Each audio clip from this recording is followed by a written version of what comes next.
Hello everyone, সবাই ভালো আছেন আশা করি। আমি গুগল অ্যাডসের রোড ম্যাপ নিয়ে একটা ভিডিও পাবলিশ করছিলাম। আপনারা হয়তো ভিডিওটা দেখতেছেন অনেকেই। তো আমি এটার একটা শর্টকাট ভার্সন দেখাতে চাই এবং এই মাইন্ড ম্যাপটা দেখলে আপনার জন্য অনেক বেশি ইজিয়ার হবে আশা করি।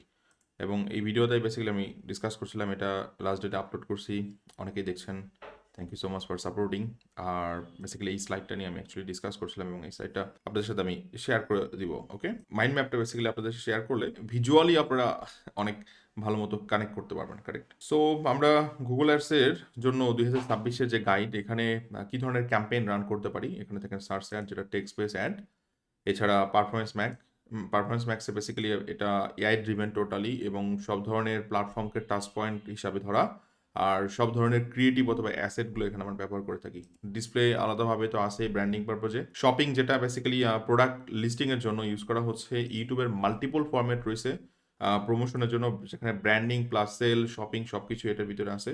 অ্যাপ ক্যাম্পেইনের মধ্যে অ্যাপ ইনস্টলমেন্ট, অ্যাপ এঙ্গেজমেন্ট, সেই ব্যাপারগুলো থাকছে এবং ডিমান্ড জেন, যেখানে ক্যাম্পেইনের অ্যাডগুলো মাল্টিপল পোর্শনে, স্পেশালি জিমেল, ডিসকভার, সেই সমস্ত জায়গায় পৌঁছাতে হলে ডিমান্ড জেন অ্যাড নর্মালি আমরা ব্যবহার করে থাকি।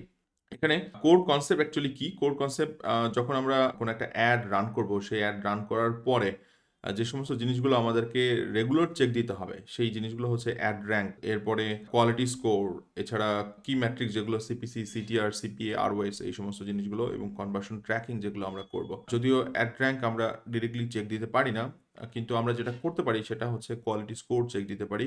আর বিড আমরা বাড়াতে পারি। বিড উপর ডিপেন্ড, মানে বিডটা অ্যাকচুয়ালি ডিপেন্ড করে কি ধরনের কিওয়ার্ড আমরা টার্গেটিং করছি, এবং এই জিনিসগুলো মোস্টলি আমরা ফলো করবো সার্চ অ্যাডের জন্য, স্পেশালি যারা অ্যাকচুয়ালি সার্ভিস ইন্ডাস্ট্রির জন্য কাজ করেন তাদের জন্য সার্চ অ্যাড। বাট হ্যাঁ, পারফরমেন্স ম্যাক্স এখন ভালো পারফর্ম করছে, বাট সেই জন্য প্রচুর পরিমাণ ডেটা প্রয়োজন। আপনি যদি অ্যাকাউন্ট পুরাতন হয় এবং রেগুলার ক্যাম্পেইন করে থাকেন, তাহলে আপনার যদি সার্ভিস বিজনেস থাকে, তাহলে আপনি পারফরমেন্স ম্যাক্স রান করতে পারেন আদার দেন সার্চ অ্যাড, কারণ আমরা অনেকেই শুধু সার্চ অ্যাড নিয়েই পড়ে আসি। আচ্ছা, আরেকটা ব্যাপার, সার্চেটের কিন্তু আরেকটা ফরম্যাট রয়েছে, যেটা হচ্ছে লোকাল ফরম্যাট অ্যাড, যেটা নিয়ে অ্যাকচুয়ালি আমি কামিং ভিডিওতে ডিসকাস করবো, আপনাদের সাথে একটা প্ল্যানও শেয়ার করবো। যদি আমি একটা নির্দিষ্ট বিজনেস, ধরেন হোম সার্ভিস হতে পারে, অথবা প্লাম্বার হতে পারে, এইচভ্যাক হতে পারে, এই সমস্ত বিজনেসের জন্য কিভাবে আমরা গুগল অ্যাডসের ক্যাম্পেইন রান করতে পারি, কোন জিনিসগুলো আমাদের খেয়াল রাখতে হবে, এই ব্যাপারগুলো আমরা ডিসকাস করতে পারি কামিং ভিডিওসে। ওকে, তো অবশ্যই আপনারা ভিডিওগুলো দেখবেন, আমি ভিডিওগুলো পাবলিশ করবো। ক্যাম্পেইন সেটআপের ক্ষেত্রে আমরা কোন জিনিসগুলো খেয়াল রাখবো, এখানে দেখেন অ্যাকাউন্ট ক্রিয়েশন। আমি কিন্তু আগে বলছি এই জিনিসগুলো আমরা অলরেডি ডিসকাস করছি, কিন্তু ওই জায়গাটাতে একটা ওভারঅল ডিসকাশন ছিল, এখানে খুবই জিস ফরম্যাটে ডিসকাশন করছি, যে অ্যাট এ গ্লান্স আপনারা দেখে নিতে পারেন যে হ্যাঁ, গুগল অ্যাডসে আমাদের এই জিনিসগুলো শেখা উচিত, আমাদের এই জিনিসগুলো নিয়ে অ্যাকচুয়ালি ক্যাম্পেইন করা উচিত, এই জিনিসগুলো থেকে আমরা আউটপুট পাবো, ক্লায়েন্টকে রিপোর্ট দিব, এবং আমার ক্যারিয়ার এস্টাবলিশ হবে এই সেক্টরে। নর্মালি এটা একটা জাস্ট লার্নিং এবং এক্সিকিউশন রোড ম্যাপ আমরা বলতে পারি। সো ক্যাম্পেইন সেটআপের ক্ষেত্রে আমরা কি হয় যে আমরা অ্যাকাউন্ট প্রথমে ক্রিয়েট করি, দেন ডিফাইন গোল, কী ধরনের ক্যাম্পেইন রান হবে সেটা, এরপর অডিয়েন্স টার্গেটিং সিলেক্ট করি, কিওয়ার্ড রিসার্চ করে থাকি, অ্যাড কপিরাইটিং করি, দেন বাজেট এবং বিডিং স্ট্র্যাটেজি সেট আপ করি। এগুলো হচ্ছে আমার ক্যাম্পেইন সেট আপের স্টেপ। টার্গেটিংয়ের মধ্যে আমাদের অ্যাকচুয়ালি কী থাকে সেটা হচ্ছে এক্সাক্ট ম্যাচ কিওয়ার্ড, যেখানে টাইটেস্ট পোর্শনে থাকে, phrase match, moderate, broad match, high volume. আমি শুরুর দিকে সবাইকে বলবো যে যারা অ্যাকচুয়ালি নতুন তারা কখনো ব্রড ম্যাচ টার্গেট করবেন না, এক্সাক্ট ম্যাচও টার্গেট করবেন না, কারণ ব্রড ম্যাচ টার্গেট করলে অ্যাকচুয়ালি প্রচুর পরিমাণ টাকা বের হয়ে যাবে আপনার পকেট থেকে। আর এক্সাক্ট ম্যাচ যদি করেন, নতুন অ্যাকাউন্টের ক্ষেত্রে যে প্রবলেমটা হয়, আপনার অ্যাড সার্ভ হবে না। আপনার হয়তো বাজেট খুবই কম দিবেন, $10, $15 অথবা $20 দিয়ে স্টার্ট করবেন, দেখবেন যে বাজেট অ্যাকচুয়ালি গুগল নিচ্ছেই না, এবং খুব টাইট অডিয়েন্সকে টার্গেট করার জন্য, অর্থাৎ এক্সাক্ট ম্যাচ করার জন্য। সো আপনি যেটা করবেন, আপনি আগে ক্যাম্পেইন রান করবেন হচ্ছে ফ্রেশ ম্যাচ দিয়ে। ফ্রেশ ম্যাচ দেওয়ার পর প্রচুর পরিমাণ সার্চ টার্ম পাবেন, সেই সমস্ত সার্চ টার্মকে আপনি সিস্টেমের মধ্যে অ্যাড করার চেষ্টা করবেন। এতে কি হবে, তখন আপনি একটা নির্দিষ্ট টাইম পর, ধরেন 4 উইকস 6 উইকস পরে, যে আপনি তখন এক্সাক্ট ম্যাচ কিওয়ার্ডের জন্য বাজেটটা বাড়াই দিতে পারেন, ফ্রেশ ম্যাচের বাজেটটা কমায় নিয়ে আসতে পারেন। ওকে, আর নেগেটিভ কিওয়ার্ডস, অবশ্যই আপনি যখন ক্যাম্পেইন রান করছেন, নেগেটিভ কিওয়ার্ড দিয়ে আপনাকে কন্ট্রোল করতে হবে যে আমার অ্যাডগুলো যেন কোনোভাবে আননেসেসারি পিপলের কাছে না যায়। ধরেন কোনো একজন ব্যক্তি সার্চ করে যে প্লাম্বার সার্ভিস জব, মানে হাউ টু, অথবা জব, দেন চিপ অথবা ফ্রি, এই টাইপের টার্ম দিয়ে যেন আমার অ্যাড কখনো না শো করে অডিয়েন্সের কাছে। আচ্ছা, অডিয়েন্স সিগন্যাল, এটা হচ্ছে কাস্টম সেগমেন্ট, যেখানে আমরা কাস্টমারের ডেটা যদি আমাদের কাছে থাকে সেগুলো পাস করতে পারি গুগল অ্যাডসে, দেন সেই অনুযায়ী অ্যাড সেট আপ করতে পারি, অথবা যদি আপনার ওয়েবসাইট থেকে কনভার্সন ট্র্যাকিং করতে পারেন, সেখান থেকে আপনি এই অ্যাডভান্টেজটা নিতে পারেন। আরও কিছু সেকশন রয়েছে, যেমন যদি লার্নিংয়ের কথায় আসি, আচ্ছা লার্নিংটা আমরা লার্নিংটার কথা বলতে পারি। যদি আপনার যদি ক্যারিয়ারের জন্য কিছু সার্টিফিকেশন দরকার হয়, তাহলে গুগলের যে স্কিল শপে সার্টিফিকেশন আছে, গুগল অ্যাডসের মাল্টিপল ফরম্যাটে আপনারা সেই সমস্ত সার্টিফিকেশনগুলো করে নিতে পারেন। এটা মাত্র 1 ঘন্টার একটা এক্সাম এবং আপনাকে 80% পাস মার্ক নিতে হবে। তো সেক্ষেত্রে এটা খুব সিম্পল। যদি আপনি ভালো বোঝেন তাহলে এক্সাম খুব সিম্পল, টেনশনের কোনো কারণ নাই। আর কিওয়ার্ড রিসার্চ টুলের ক্ষেত্রে কিওয়ার্ড প্ল্যানার অর্থাৎ গুগলের নিজস্ব যে ফ্রি টুল সেটাই মোর দ্যান এনাফ। গুগল অ্যাডের কিওয়ার্ড রিসার্চের জন্য আর কোনো টুল অ্যাকচুয়ালি প্রয়োজন নাই আপনাদের। ওকে, গুগল ট্যাগ ম্যানেজার অবশ্যই ব্যবহার করতে হবে। ট্র্যাকিং এর জন্য ডিরেক্টলি ব্যবহার করতে পারেন, কিন্তু মানে অ্যাজ এ মার্কেটার হিসাবে আমরা সবসময় সাজেস্ট করি যে কিছুটা কন্ট্রোল আপনারা রাখবেন। ডেভেলপারদের হাতে কন্ট্রোল শুধু ডেভেলপমেন্ট পার্টটা, কোডিং পার্টটা, বাট আপনারা যদি মার্কেটিং এন্ড থেকে কোনো ট্যাগ সেট আপ করতে চান তাহলে ট্যাগ ম্যানেজারের অ্যাক্সেস আপনাদের লাগবে এবং আপনারা সেই প্রসেসটা শিখবেন, সেটা ইমপ্লিমেন্ট করবেন, মাথায় যা আসে মার্কেটিং পারপাসে সেগুলো ইমপ্লিমেন্ট করার চেষ্টা করবেন ট্যাগ ম্যানেজারের মাধ্যমে। PPC blog and communities, yes, আপনারা বিভিন্ন ব্লগগুলো স্টাডি করবেন। অনেক ধরনের ব্লগ দেখবেন পাবেন, একটু সার্চ দেবেন গুগলে। আমি কিছু নাম বলে দিচ্ছি এখন, যেমন ধরেন সার্চ ইঞ্জিন ওয়াজ, সার্চ ইঞ্জিন ল্যান্ড। এছাড়া আপনারা পিপিসি বেশ কিছু মার্কেটের লিডার রয়েছে, তাদেরকে ফলো করতে পারেন, তাদের ইউটিউব চ্যানেলগুলো ফলো করতে পারেন, ডেফিনেটলি তাদের লিঙ্কডইন পোস্টগুলো ফলো করতে পারেন। আপনি নলেজ পাবেন এবং আপডেটেড নলেজ পাবেন। বাট ডোমেন স্পেসিফিক, ধরেন কেউ যদি সার্চ স্পেশালিস্ট হয় তাকে সার্চ স্পেশালিস্ট হিসাবেই আপনি ট্রিট করেন। কেউ যদি আপনার শপিং এই ইন্ডাস্ট্রিতে ক্যারিয়ার করতে চান তাহলে মানে শপিং অ্যাডের উপরে পিপলদেরকে ফলো করেন। কেউ যদি শুধুমাত্র সার্ভিস ইন্ডাস্ট্রি ফোকাস করতে চান, অর্থাৎ শুধুমাত্র লোকাল বিজনেসের ক্লায়েন্টদের জন্য গুগল অ্যাড রান করবেন, তাদের জন্য আপনি এক্সপার্ট পেয়ে যাবেন, শুধু তাদেরকে ফলো করেন। মানে একটা নির্দিষ্ট ইন্ডাস্ট্রি আপনি চুজ করবেন। ওকে, কমন মিস্টেকটা কোথায়? ব্রড টার্গেটিং, দেন নো কনভার্সন ট্র্যাকিং। মানে ব্রড টার্গেটিং অ্যাকচুয়ালি আমরা করবো না, কনভার্সন ট্র্যাকিং মিস করা যাবে না। আপনি যখনই অ্যাড রান করবেন তার আগে অ্যাকচুয়ালি কনভার্সন ট্র্যাকিং আপনাকে সেট আপ করে রাখতে হবে। ব্লাইন্ডলি অ্যাকসেপ্টিং রেকমেন্ডেশন এটা কখনই না। আপনি দেখবেন যে প্রচুর পরিমাণ রেকমেন্ডেশন গুগল দিচ্ছে, যদি আপনার বিজনেসের সাথে সেটা অ্যাকচুয়ালি মিলে যায়, যদি সেটা আপনার জন্য বেনিফিট বেয়ার করে, তাহলে আপনি সেটা অ্যাকসেপ্ট করবেন, আদারওয়াইজ এটা জাস্ট ডিনাই করবেন, কোনো টেনশন নাই। ওকে, নেগেটিভ কিওয়ার্ড ইগনোরিং, কোনোভাবেই নেগেটিভ কিওয়ার্ড মিস করা যাবে না। যে সমস্ত কিওয়ার্ডগুলো অ্যাকচুয়ালি আপনার বিজনেসকে বার্ন করবে, টাকা বের করে নিয়ে যাবে, সে সমস্ত কিওয়ার্ড দিবেন না। মানে নর্মালি সেগুলোকে নেগেটিভ যে বাকেট রয়েছে সেই বাকেটের মধ্যে ফেলে দিবেন, তাহলে গুগল ওই সমস্ত টার্মের জন্য অ্যাড দেখাবে না। Poor landing page experience one of the best quality স্কোরের একটা পার্ট। যদি আপনার অ্যাড মানুষের কাছে পৌঁছায় এবং মানুষ এখান থেকে দেখে আপনার ল্যান্ডিং পেজে আসে, এরপরে সে দেখলো যে এটা কি, বের হয়ে চলে গেল। সো ল্যান্ডিং পেজ এক্সপিরিয়েন্স অনেক বেশি ইম্পর্টেন্ট। আচ্ছা, অপটিমাইজেশনের জন্য সিআরও শেখা উচিত সবারও বর্তমান সময়ে, অর্থাৎ কনভার্সন রেট অপটিমাইজেশন। এটা ল্যান্ডিং পেজের একটা পার্ট।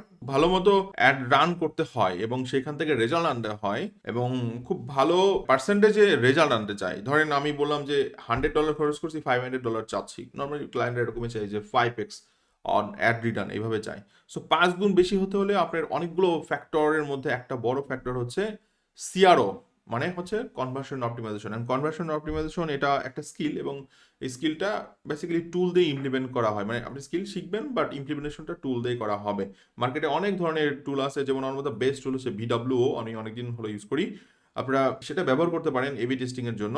এছাড়া অ্যাসেট গ্রুপ রিফ্রেশিং, ইয়েস, আপনি একটা অ্যাড রান করলেন 2 মাস 3 মাস 4 মাস অ্যাসেট চলছে, এরপর আপনি আর খেয়াল রাখছেন না।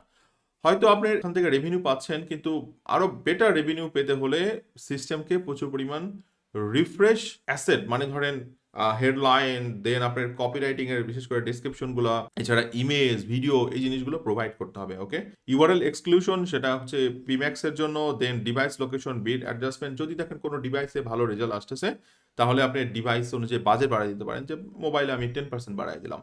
লোকেশন ধরেন কোনো একটা সিটির জন্য আপনি বলেন যে এই এরিয়ার জন্য আমি 10% বাজেট বাড়াই দিলাম। যদি দেখেন মোবাইলে আরো বেশি কনভার্সন হচ্ছে তাহলে আপনি 90% করে দেন, ডেস্কটপে অনলি 10% করে দেন। যদি দেখেন যে আপনার 1000টা কনভার্সন, এর মধ্যে আপনার 999টাই আপনার মোবাইল থেকে আসছে, তাহলে আমি ডেস্কটপে কেন বাজেট বার্ন করবো, রাইট? এই জন্য এই অপশনটা গুগল আমাদেরকে দিয়ে দিয়েছে। আরেকটা হচ্ছে ভ্যালু বেস বিডিং।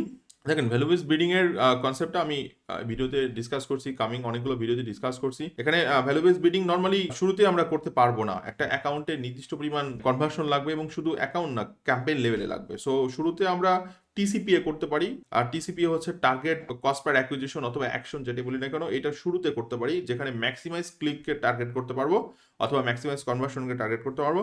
বাট যদি ভ্যালু ধরেন আমি $100 খরচ করলাম, গুগলকে বলে দিলাম আমি এটার এগেনস্টে $500 চাই, তাহলে আমি 500 ROS করে দিব, যেটা অ্যাকচুয়ালি সিস্টেমে আসে। বাট এটা তখনই পসিবল যখন আপনি ওই ক্যাম্পেইন থেকে 50টার বেশি কনভার্সন ড্রাইভ করতে পারছেন, তখন আপনি ওকে ভ্যালু বলে দিতে পারেন যে আমি এই প্রোডাক্টের এই ক্যাম্পেইন থেকে ৳১,০০০ খরচ করব, কিন্তু ৳৫,০০০ রিটার্ন চাই। তখন ও ওভাবে জিনিসটা করবে। কিন্তু এটা শুরুতে হবে না। এটা মানে স্ট্রং অ্যাকাউন্ট লাগবে, ডেফিনিটলি ক্যাম্পেইনটা স্ট্রং হতে হবে। আর এআই বর্তমান সময়ে এআই পুরা সিস্টেমকে চেঞ্জ করে দিচ্ছে এবং আমাদের কন্ট্রোল অ্যাকচুয়ালি অনেকাংশেই কমায় নিয়ে আসছে। এখানে দেখেন বলা হচ্ছে যে কনভারসেশনাল অ্যাড সেটআপে একটা perfect example actually ChatGPT recently ad. আর অবশ্যই Google Ads এ এটা কামিং ডেজে অনেক আপডেট দেখতে পারবো।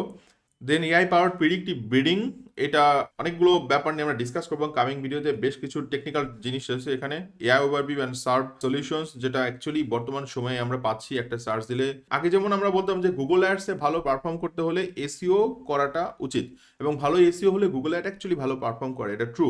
এবং গুগল অ্যাডস ভালো পারফর্ম করে মানে কি, আমি মানুষের কাছে পৌঁছাচ্ছি, ওখান থেকে সেলটা বেশি আসে। ওকে, এইটাই হচ্ছে মানে ব্যাক এন্ডের সাইকোলজি।